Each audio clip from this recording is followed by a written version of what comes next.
జిల్లాలో అన్ని వర్గాలకు ప్రాధాన్యత ఇస్తూ బీజేపీ నూతన కమిటీని ఏర్పాటు చేసినట్లు జిల్లా అధ్యక్షుడు శంకర్ తెలిపారు. 21 మంది సభ్యులతో ఈ కమిటీని రూపొందించినట్లు వెల్లడించారు. పార్టీని గ్రామస్థాయి నుంచి బలోపేతం చేయడమే లక్ష్యంగా ఈ కమిటీ పనిచేస్తుందని చెప్పారు. కేంద్ర ప్రభుత్వ సంక్షేమ పథకాలను ప్రజల్లోకి తీసుకెళ్తామన్నారు. అలాగే ప్రజా సమస్యలపై నిరంతరం పోరాడతామని స్పష్టం చేశారు. కమిటీలో 6 ఉపాధ్యక్షులు, 3 ప్రధాన కార్యదర్శులకు చోటు కల్పించినట్లు వివరించారు.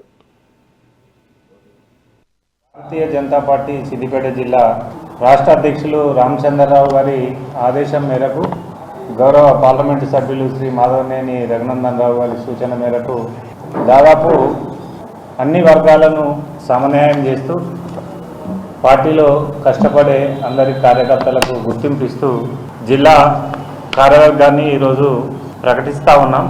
నిన్ననే అధికారికంగా ఉత్తర్వులు రావడం జరిగింది. ఈరోజు మీడియా ముందు జిల్లా కార్యవర్గాన్ని అంటే జిల్లా కార్యవర్గంలో దాదాపు ఉపాధ్యక్షులు 6, 3 ప్రధాన కార్యదర్శులు, 6 సెక్రటరీలు, 1 treasurer, 1 IT in charge, 1 media in charge, 1 social media in charge, అట్లా 20 మందితో అధ్యక్షునితో కలుపుకుంటే 21 మందితో ఈ జిల్లా కార్యవర్గం మెయిన్ బాడీ ప్రకటించడం జరుగుతుంది. త్వరలోనే 2 రోజులలో జిల్లా కార్యవర్గాన్ని పూర్తి స్థాయిలో ప్రకటిస్తాం. అలాగే భారతీయ జనతా పార్టీలో వివిధ మోర్చాలు, బీసీ మోర్చా, ఎస్సీ మోర్చా, ఎస్టీ మోర్చా, మహిళా మోర్చా, కిసాన్ మోర్చా, బీజేవైఎం, ఇట్లా 7 మోర్చాలు ఉంటాయి.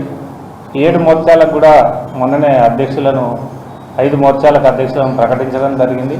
పూర్తి స్థాయిగా మోర్చాల కమిటీలను కూడా ఈ వారం రోజుల్లోపు పూర్తిగా ప్రకటిస్తామని తెలియజేస్తూ, నూతనంగా మా పార్టీలో బాధ్యతలు వచ్చినటువంటి మిత్రులకు శుభాకాంక్షలు తెలియజేస్తూ, భారతీయ జనతా పార్టీ